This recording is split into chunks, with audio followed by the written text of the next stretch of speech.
karon sa Yumigawara kay mo entrance exam akong Omega pak akong gikoyogan siya o karon ani anami karon sa kolehiyo di Kapatagan kung asa ang among eskwelahan.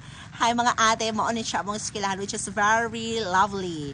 O, diba? I would like to promote my school. O, diba? O, karon ako Omega nagsugo na siya take exam. Okay. Ate. O, diba? Smefa. Tarong ang answer ate aron daghan kag ana ma-answeran. Go, laban. O, karon human na siya og answer. Mana ang iyang entrance exam. Ang butla nakapasar ba ni?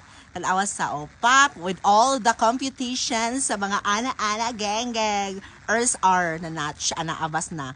O karon ka shumanems man siya og entrance exam, so heavy ka bells na dayon em. So awatak pretty awarak. O pak awarak. O sige abas na ana geng. So awatak.